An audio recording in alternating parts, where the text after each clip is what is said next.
बिस्मिल्लाहिर्रहमानिर्रहीम अस्सलाम वालेकुम। देखें, जब भी हम स्पॉट ट्रेडिंग की गरज से कोई भी टोकन बाई करते हैं ताकि बाद में रेट बढ़ने पर उसको सेल करके प्रॉफिट कमा सकें, तो हमें देखना पड़ेगा पहले कि टोकन की जो है वो बुनियाद किन चीज़ों पर है। क्या वो बाई करना चाहिए, नहीं करना चाहिए, उसका वॉल्यूम वगैरह, उसकी चीज़ें, उसकी इन्फॉर्मेशन कहाँ से लेते हैं। कोई भी टोकन है, इस वीडियो में आपको मैं पूरा तरीका इंशाल्लाह बताऊँगा। तो वीडियो को आपने पूरा देखना है और इस तरह की कोई भी वीडियो आपको बाइनेंस के मतलब जो है इस तरह की आपको यूट्यूब पर नहीं मिलेगी। तो ये आपने गौर से इसको देखना है। फॉर एग्जांपल, जो भी टोकन है जिसकी हमें इन्फॉर्मेशन चाहिए, सबसे पहले आपने उसको ओपन करना है। तो बाइनेंस ओपन करने के बाद मार्केट पर क्लिक करते हैं और यहाँ से कोई भी टोकन, जैसे एडीए को मैं सिलेक्ट कर लेता हूँ। तो मैं एडीए को यहाँ पर क्लिक करता हूँ। अब सबसे ऊपर अगर आप देखें तो यहाँ पर इन्फॉर्मेशन का आपको एक ऑप्शन मिलता है, यहाँ पर आपने क्लिक कर देना है। तो जो भी टोकन आपने सिलेक्ट कर रखा होता है उसकी सारी की सारी ये इन्फॉर्मेशन होती है यहाँ पर। नंबर 1 पर है हमारे पास रैंक, ये 8वें नंबर पर जा रहा है इसका जो रैंक है, ठीक है। नीचे है मार्केट कैप। तो रैंक को समझने से पहले आपको मार्केट कैप क्या होता है उसको समझना पड़ेगा। तो पहले हम मार्केट कैप को जो है वो डिस्कस करते हैं। देखिए, मार्केट कैप जो है वो मार्केट कैपिटलाइजेशन होता है ऑलमोस्ट, यानी मार्केट कैप से मुराद है टोकन की मजमूई मार्केट वैल्यू, ठीक है जी। और इसका फार्मूला, अगर हम किसी भी टोकन का मार्केट कैप निकालना चाहते हैं तो उसका फार्मूला होता है कि टोकन की मौजूदा प्राइस, यानी मार्केट कैप जो है एमसी जो है मार्केट कैप बराबर है टोकन की प्राइस, इसको मल्टीप्लाई कर देते हैं हम जो टोकन की कुल सर्कुलेटिंग सप्लाई होती है, सीपी मतलब सर्कुलेटिंग सप्लाई से। ये फॉर्मूला है। यानी कोई भी टोकन है, जैसे ये मैंने एडीए सेलेक्ट किया, इसकी प्राइस अभी ये चल रही है 0.73, इसको मल्टीप्लाई करेंगे किससे, इसकी सर्कुलेटिंग सप्लाई यानी इस चीज़ से। ये इसकी सर्कुलेटिंग सप्लाई देखें, यहाँ पर ये आपको शो कर रहा है 35.23 बिलियन। तो इन दोनों वैल्यूज़ को जब मल्टीप्लाई किया जाएगा तो मार्केट कैप हमारे पास निकल कर आ जाता है। अब मार्केट कैप का यूज़ क्या होता है जी, वो मैं आपको यहाँ पर कुछ पॉइंट बताता हूँ, तो आप बेहतर है कि उसको नोट कर लें। और एक चीज़ याद रहे आपको, मोर मार्केट कैप मीन्स, यानी अगर किसी टोकन का मार्केट कैप ज़्यादा है तो हम कह सकते हैं कि जो ट्रेडर हैं, जो तिजारत कर रहे हैं लोग, जो ताजर हैं, उनका ट्रस्ट जो है वो उस टोकन पर ज़्यादा है, ठीक है। यानी मार्केट कैप अगर किसी टोकन का ज़्यादा है तो ताजरों का ट्रस्ट भी उस टोकन पर ज़्यादा होगा। अभी इसका अच्छा खासा है मार्केट कैप, 25.63 बिलियन है, बिलियंस में है। ये कुछ टोकन्स का मिलियन में भी होता है लेकिन इसका बिलियन में है, ठीक है। अब और इसमें एक पॉइंट आपको बता देता हूँ, ज़्यादा मार्केट कैप वाले टोकन जो है वो ज़्यादा मुस्तहकम होते हैं, ठीक है। इसके अलावा ज़्यादातर सरमायाकार जो होते हैं, यानी जो ताजर होते हैं, वो मार्केट कैप को देख कर फैसला करते हैं कि टोकन जो है वो कौन सी कैटेगरी में आता है। अब कैटेगरी 3 किस्म की मेन होती हैं, बड़ी, छोटी और दरमियानी। बड़ी कैटेगरी से क्या मुराद है, बिग कैटेगरी, यानी कि बड़ी बिग कैटेगरी से भाई मुराद है कि अगर किसी टोकन की जो वैल्यू है, जो मार्केट वैल्यू है यानी मार्केट कैप, अगर किसी टोकन का एमसी मार्केट कैप बड़ा हो जाता है, ग्रेटर देन हो जाता है किससे, $10 बिलियन, यानी $10 बिलियन से। अगर किसी टोकन का मार्केट कैप की वैल्यू $10 बिलियन से ज़्यादा हो जाती है तो हम कहते हैं कि ये बड़ी कैटेगरी में आता है। अब देखें, इसका मार्केट कैप है $25 बिलियन, इसका मतलब है ये बड़ी कैटेगरी में आ रहा है, ठीक है। तो किसी भी टोकन का मार्केट कैप जब बड़ा हो जाता है $10 बिलियन से तो वो आता है बड़ी कैटेगरी के अंदर, ठीक है जी। जैसे बिटकॉइन है, इथेरियम है, इसका भी ज़्यादा है $10 बिलियन से। और इसके अलावा दरमियाना क्या होता है, अगर किसी, जिसको मिड कहा जाता है, ठीक है, मिड मार्केट कैप, अगर किसी भी टोकन का जो मार्केट कैप है वो $1 से लेकर, यानी $1 बिलियन से लेकर $10 बिलियन तक हो, ठीक है, $10 बिलियन, यानी अगर किसी टोकन का मार्केट कैप $1 बिलियन से लेकर $10 बिलियन तक हो तो हम कह सकते हैं कि वो दरमियानी यानी मिड किस्म की कैटेगरी के अंदर आता है, ठीक है। और छोटी कैटेगरी, स्मॉल कैटेगरी क्या होती है, अगर मार्केट कैप छोटा हो जाए $1 बिलियन से, यानी कोई ऐसा टोकन है जिसका जो एमसी यानी मार्केट कैप लेस देन हो जाता है किससे, $1 बिलियन से, तो फिर क्या होगा भाई, फिर ये होगा कि वो छोटी कैटेगरी के अंदर आएगा। तो ये 3 किस्म की मेन इसकी ना कैटेगरीज होती हैं जो मैंने डिस्कस की हैं, आपने इनको नोट कर लेना है। अब हम बात करते हैं, ये तो था मार्केट कैप क्या होता है, और ये आपको बता दिया कि ज़्यादा मार्केट कैप वाले टोकन ज़्यादा मुस्तहकम भी होते हैं, ठीक है। अब हम ऊपर ये जो रैंक लिखा हुआ है इसके बारे में बात कर लेते हैं। देखिए, रैंक का फैसला किया जाता है मार्केट कैप के लिहाज से। अब टोकन का जो रैंक होता है मार्केट कैप की बेस पर होता है, यानी हाई मार्केट कैप होगा तो रैंक भी उसका हाई होगा, ठीक है। मिसाल के तौर पे इसका रैंक देखें आप 8 है। अभी जो टॉप पे टोकन जा रहा है वो तो BTC है, आपको पता है, तो हम BTC का रैंक चेक करते हैं, वो उसका 1 होना चाहिए, ठीक है। हम बैक चलते हैं और यहाँ पर हम मार्केट के अंदर जो है बिटकॉइन ऊपर से सेलेक्ट करते हैं BTC, और इसकी इन्फो के अंदर चलते हैं उसी तरह से। अब आप यहाँ पर देखें, इसका रैंक देखिए आप, ये नंबर 1। क्यों? क्योंकि इसका मार्केट कैप देखें, इसका मार्केट कैप ट्रिलियंस में जा रहा है, यानी बहुत ज़्यादा हाई है। दूसरे नंबर पर जो टोकन होगा इथेरियम होगा, क्योंकि बिटकॉइन से नीचे जो है वो इथेरियम चल रहा है। बैक चलते हैं, हम यहाँ पे देखते हैं इथेरियम को भी आप सर्च कर सकते हैं, ठीक है। यहाँ पर सर्च में हम क्लिक करके ETH लिखते हैं और यहाँ पर हम इथेरियम को ओपन करते हैं और इसकी इन्फॉर्मेशन के अंदर चलते हैं, और यहाँ पे देखें इसका रैंक जो है वो 2 है, ठीक है। और इसका जो आप देखें $230 बिलियन इसका मार्केट कैप है। तो ये अभी तक हमने रैंक को डिस्कस किया और मार्केट कैप को डिस्कस किया, और मैंने आपको बताया कि जिस टोकन का मार्केट कैप ज़्यादा होगा वो उतना ही ज़्यादा उसका रैंक होगा। अब दूसरे नंबर पर ये आ रहा है, तीसरे पे जो होगा वो इससे, यानी जो जिस टोकन का रैंक तीसरे नंबर पर होगा वो इथेरियम से तीसरे नंबर पर होगा, ठीक है। इस तरह से मार्केट कैप के लिहाज से हम टोकन का जो है वो रैंक का फैसला करते हैं, ठीक है जी। अब हम नेक्स्ट चीज़ जो इसके अंदर देखेंगे वो है हमारी फुली डिल्यूटेड मार्केट कैप। ये क्या होता है? देखिए, इसका 230 शो कर रहा है फुली डिल्यूटेड मार्केट कैप। अच्छा, इसमें और उसमें मार्केट कैप में पहले आपको फ़र्क बता दूं। देखें, जो होता है ना फुली डिल्यूटेड मार्केट कैप, इसका पहला पॉइंट ये है कि कुल मुमकिना सप्लाई पर मुबनी होता है। यानी जो टोकन है, जैसे अभी हमने इथेरियम लिया है, इसकी जितनी भी कुल मुमकिना सप्लाई है, यानी जितने भी इसकी सप्लाई मुमकिन है उसके ऊपर ये मुबनी होता है। लेकिन जो मार्केट कैप होता है वो क्या करता है, सिर्फ गर्दिश में मौजूद टोकन पर मुबनी होता है। यानी ये 2 चीज़ें समझनी आपने। कुल मुमकिना सप्लाई का मतलब है कि इसमें सारे के सारे टोकन शामिल होते हैं, जो लॉक होते हैं वो भी, जो जल जाते हैं वो भी, लेकिन जो टोकन आपका सिर्फ सर्कुलेशन सप्लाई में होता है, गर्दिश में रहते हैं, उनका जो मार्केट कैप होता है वो मार्केट कैप कहलाता है। लेकिन फुल डिल्यूटेड मार्केट कैप हम उस टोकन को कहेंगे जो कुल मुमकिन सप्लाई होती है, जिसमें गर्दिश वाले भी शामिल होते हैं, वो टोकन जो मार्केट में घूम फिर रहे होते हैं मुख्तलिफ जगह पर, मुख्तलिफ लोगों के पास हैं, ये सारे, अगर किसी ने लॉक किए हुए हैं तो वो भी शामिल होंगे। तो ये सारे इसमें आते हैं। दूसरा पॉइंट, जो फुली डिल्यूटेड मार्केट कैप होता है वो तवील मुद्दत सरमायाकारों के लिए अहम है। यानी वो ताजर, वो ट्रेडर जो लंबे अरसे के लिए तिजारत यानी उसको होल्ड करके रखना चाहते हैं, तो फुली डिल्यूटेड मार्केट कैप उनके लिए अहम है। उसके बाद कलील मुद्दत वाले जो होते हैं, यानी थोड़े अरसे के लिए जो अपने टोकन्स को होल्ड करते हैं, उनके लिए जो है थोड़े वो सरमायाकार जो हैं उनके लिए ये अहम होता है मार्केट कैप। यानी मार्केट कैप कलील मुद्दत वाले सरमायाकारों के लिए अहम होता है, फुली डिल्यूटेड वाला जो होता है वो लॉन्ग टर्म जो होल्डिंग करना चाहते हैं उनके लिए अहम होता है, ठीक है जी। अब आगे है जी इसका नेक्स्ट पॉइंट, ज़्यादा मार्केट कैप और कम गर्दिश शुदा सप्लाई वाला टोकन खतरनाक होता है। ये आपने याद रखना है। यानी कोई ऐसा टोकन जिसका मार्केट कैप चेक करें तो वो ज़्यादा हो, और अगर आप उसकी सर्कुलेशन सप्लाई यानी ये चीज़ चेक करें तो वो कम हो, तो इसका मतलब है कि वो टोकन जो है वो खतरनाक होता है। अब यहाँ पर आप किसी भी चीज़ का मुआयना कर सकते हैं, ये ज़्यादा फ़र्क हो तो आप इसको जज कर सकते हैं।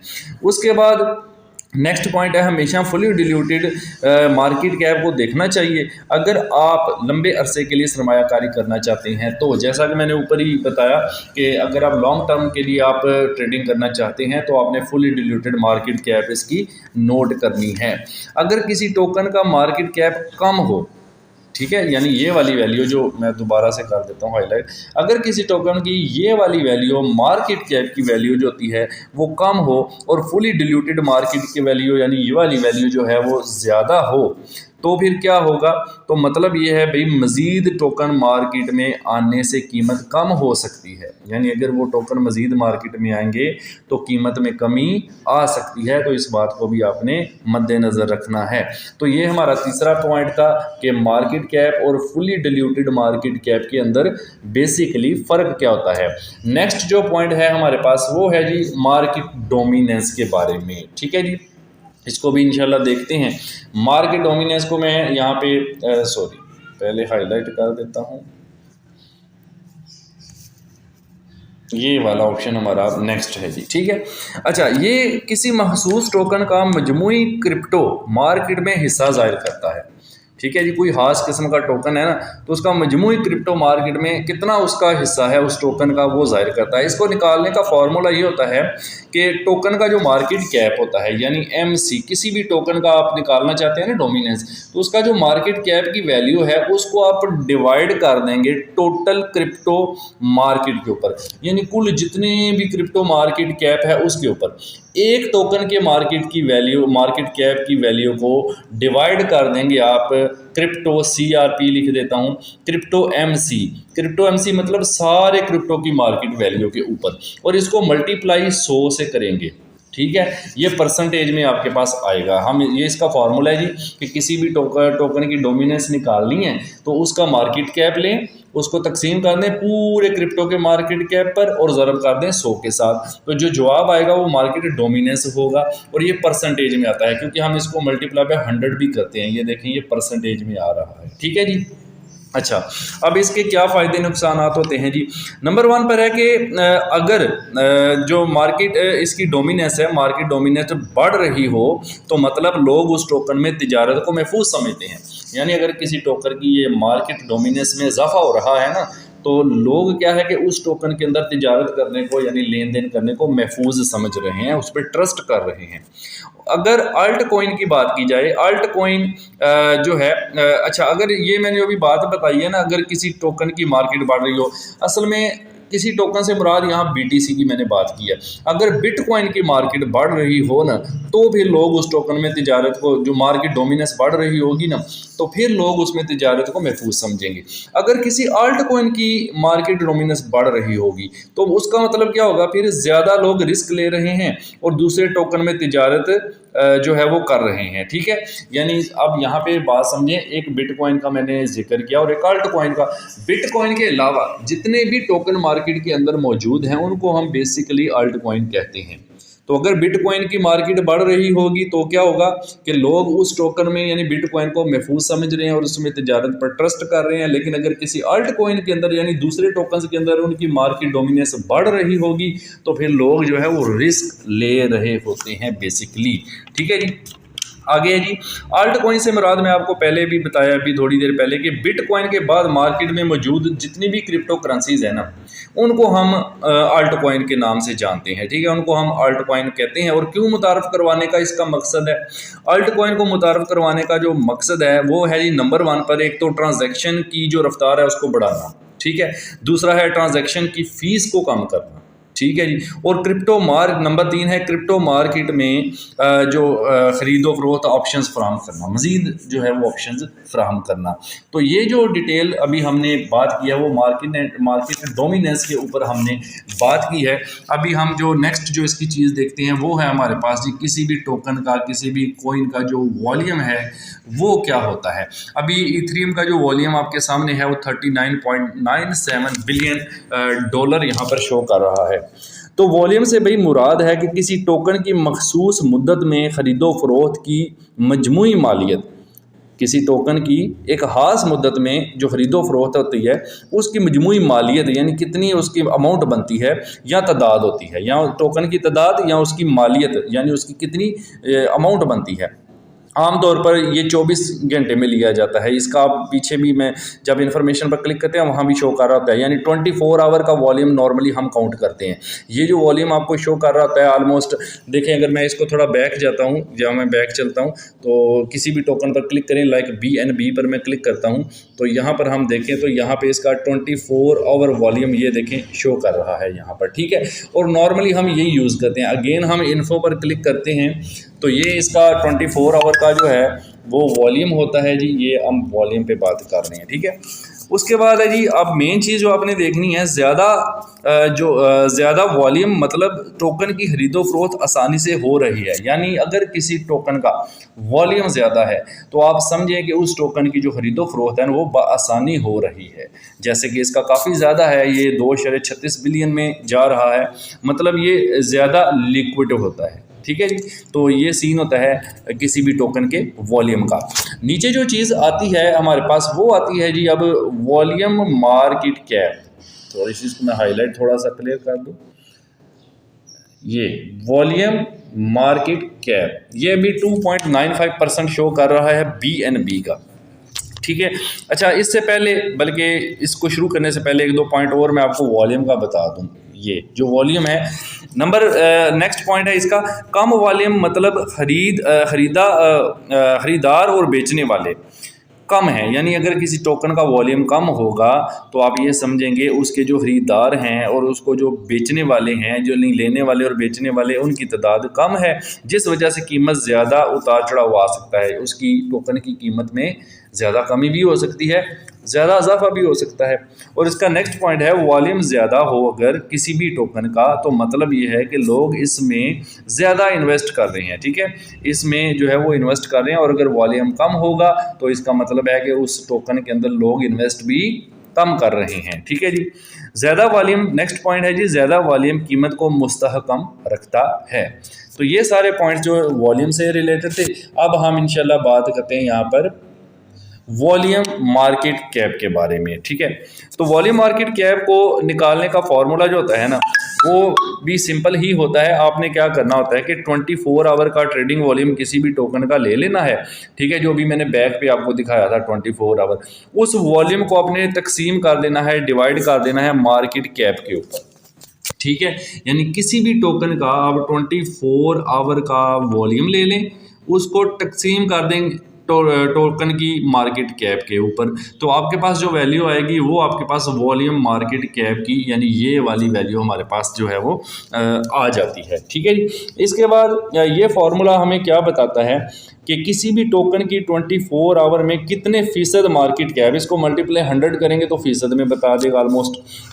ये फार्मूला बताता है जी आपको कि किसी टोकन की 24 आवर में 24 घंटे में कितने फ़ीसद मार्केट कैप ट्रेडिंग में इस्तेमाल हुई है, ठीक है।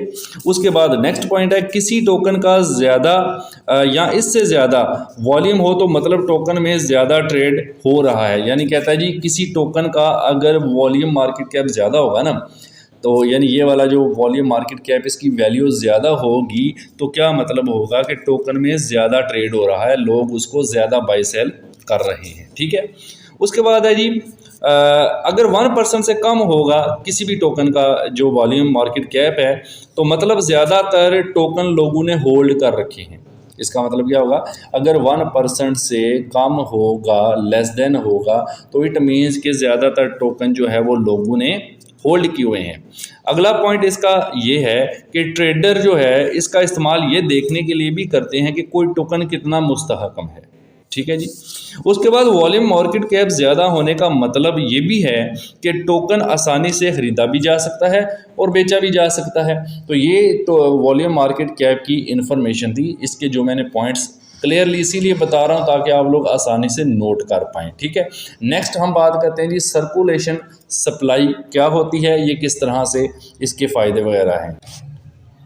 तो सर्कुलेटिंग सप्लाई जो होती है, यानी जो सर्कुलेशन सप्लाई होती है, देखें ये क्या होती है। एक चीज़ होती है कि एक टोकन की कुल तादाद, मिसाल के तौर पे 10 लाख टोकन है टोटल, लेकिन उसमें से जो सर्कुलेट हो रहे हैं वो 8 लाख हैं। तो इट मीन्स के सर्कुलेशन सप्लाई का मतलब ये हुआ कि इससे मुराद है कि वो टोकन जो मार्केट में अवामी तौर पर दस्तयाब हैं, जिनको ख़रीदा जा सकता है, बेचा जा सकता है, और जो एक्सचेंजेस पर अवेलेबल हैं, जो वॉलेट्स में अवेलेबल हैं और नेटवर्क में गर्दिश कर रहे होते हैं, उनको हम सर्कुलेशन सप्लाई जो है वो कहते हैं, ठीक है जी। ब्लॉक चेन पर ट्रेडिंग या फिर ब्लॉक चेन पर ट्रेडिंग या किसी और मालियाती सरगर्मी में शामिल होते हैं। तो इसके ये 3 पॉइंट हैं कि अवामी तौर पर दस्तयाब होते हैं, वॉलेट्स में एक्सचेंजेस पर ये गर्दिश कर रहे होते हैं, या ब्लॉक चेन में ट्रेडिंग पर या मालियाती सरगर्मी में ये शामिल होते हैं। तो ये सर्कुलेशन सप्लाई के अंदर आते हैं। उसके बाद नीचे जो आपको ऑप्शन मिल रहा है जी, वो है टोटल सप्लाई का। तो जनाब टोटल सप्लाई का मतलब ये होता है कि अभी तक जितने भी टोटल टोकन बनाए जा चुके होते हैं उनको हम जो है वो टोटल सप्लाई कहते हैं। इसमें बर्न वाले शामिल नहीं होते हैं, ठीक है।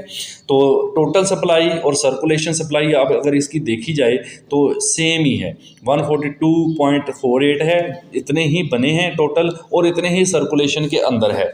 आप बैक चलते हैं, किसी और का चेक कर लेते हैं। जैसे ADA पे मैं क्लिक करता हूँ, इन्फो पे क्लिक करते हैं, हमने ADA का ओपन कर लिया है, इन्फॉर्मेशन वाला पैनल अगेन। अब यहाँ पर आप देखें तो आपको एक मैक्सिमम सप्लाई नज़र आ रहा है, एक टोटल सप्लाई नज़र आ रहा है, इसीलिए मैंने टोकन चेंज किया है। टोटल सप्लाई सर्कुलेशन सप्लाई भी गौर से देखें, इसकी सर्कुलेशन जो है ADA की 35 अशारिया समथिंग है, जबकि टोटल जो है वो 44.99 है। यानी अब ये सर्कुलेशन कम है तो टोटल ज़्यादा है। इसका मतलब है कुछ ना कुछ लॉक होंगे, कुछ बर्न हो गए होंगे, कुछ इस तरह का सीन होगा। वो टोकन जो हम बाई सेल नहीं कर सकते वो हमें नहीं मिलेंगे, सर्कुलेशन वाले ही होते हैं जिनको बाई सेल कर सकते हैं। तो सबसे पहले अब मैं आपको बताऊं कि मैक्सिमम सप्लाई क्या है। क्रिप्टो करेंसी की कुल हद होती है, मैक्सिमम सप्लाई जो होती है ना, क्रिप्टो करेंसी की कुल हद होती है, यानी ज़्यादा से ज़्यादा कितने टोकन बनाए जा सकते हैं। एक बार जब आप उस वैल्यू को पहुंच जाएं तो फिर मज़ीद टोकन मार्केट में नहीं बनाए जा सकते। और अगर टोटल सप्लाई की बात की जाए तो टोटल सप्लाई वो तादाद होती है जितने टोकन अब तक बनाए जा चुके होते हैं, और अगर कुछ टोकन बर्न हो चुके हैं तो वो इसमें शामिल नहीं होंगे। अच्छा, और एक चीज़, ये जो टोटल सप्लाई होती है ये मैक्सिमम सप्लाई से कम भी हो सकती है या उसके बराबर भी हो सकती है, ठीक है। टोटल सप्लाई मैक्सिमम सप्लाई से कम भी हो सकती है या उसके बराबर भी हो सकती है, लेकिन ये सर्कुलेशन सप्लाई से हमेशा ज़्यादा होती है। ये जो सर्कुलेशन सप्लाई होती है ना, इससे ये ज़्यादा होती है, क्योंकि कुछ टोकन लॉक किए होते हैं मुख्तलिफ लोगों ने, जो कि हम बाई सेल नहीं कर सकते। अगर आप देखें तो इसकी भी जो मैक्सिमम सप्लाई है वो इसकी सर्कुलेशन सप्लाई से ज़्यादा है, और इसकी जो टोटल सप्लाई है वो इसकी सर्कुलेशन सप्लाई से भी ज़्यादा है। तो ये इसकी डिटेल है जी कि मैक्सिमम सप्लाई और टोटल सप्लाई और सर्कुलेशन सप्लाई क्या होती है। और नीचे जो चीज़ है इशू डेट, यानी ये टोकन मार्केट पर कब जो है वो इशू हुआ था, ये उसकी डिटेल बताता है आपको। ये देखें इशू डेट, ठीक है, ये जनाब 2/10/2017 को जो है वो इशू हुआ था। और उस वक्त जब ये इशू हुआ था तो इसकी कीमत कितनी थी ये देखें, उस वक्त इसकी कीमत थी $0.0026। और अब आप इसकी कीमत देखें, यानी यहाँ पे मौजूदा कीमत दिखा रहा है आपको और यहाँ पर वो कीमत दिखा रहा है जो इसकी उस वक्त इशू हुई थी। तो ये इसकी इशू की डिटेल है, ठीक है। मैं आपको दोबारा बता दूं, ये इशू डेट है कि कब इशू हुआ था, किस तारीख को जब इशू हुआ था, तो इसकी प्राइस क्या थी वो ये है। उसके बाद नीचे है ऑल टाइम हाई, कि ये अपने दौर में यानी अब तक सबसे ज़्यादा कहाँ तक पहुंचा था। ये ऑल टाइम हाई जनाब पहुंचा था 2/9/2021 को। उस वक्त इसका रेट था $3.0992 और अब बहुत ज़्यादा कम हो गया आपका रेट। आप देखें ये पॉइंट में 0.00038 पे चला गया। तो इट मीन्स कितना, यानी ये डाउन हुआ है, अप भी काफ़ी हुआ है, यानी 0.26 से ये लॉन्च हुआ था और 3 तक चला गया था। तो इसका ऑल टाइम हाई भी हमें पता चल जाता है कि मैक्सिमम ये टोकन कहाँ तक गया था और शुरू में इसकी प्राइस क्या थी। और उसके बाद नीचे एक और ऑप्शन आपको अवेलेबल है ऑल टाइम लो के नाम से, ये देखें ऑल टाइम लो, यानी सबसे ज़्यादा लो ये कब हुआ था, तो ये 0.017 पे गया था। कब गया था? 2/10/2017 को गया था। और अभी अब इसकी जो मैक्सिमम लो है वो यहाँ पे अपडेट हो जाती है जैसे ही, तो वो भी प्राइसेस चेंज हो जाती हैं। यानी यहाँ इन्फॉर्मेशन टैब के अंदर ये सारी वो चीज़ें हैं जो आपको किसी टोकन के बाय सेल करने के लिए पता होनी चाहिए। तो उम्मीद करता हूँ ये पॉइंट्स आपने नोट कर लिए होंगे, अगर नहीं किए तो अभी कर लें, फिर इसके मुताबिक काम किया करें। वीडियो को लाइक ज़रूर किया करें, कमेंट ज़रूर किया करें, चैनल पर नए तो सब्सक्राइब भी कर लें ताकि हमारी भी हौसला अफजाई हो और मज़ीद अच्छे तरीके से आपके लिए वीडियो बनाई जा सकें। So thank you so much.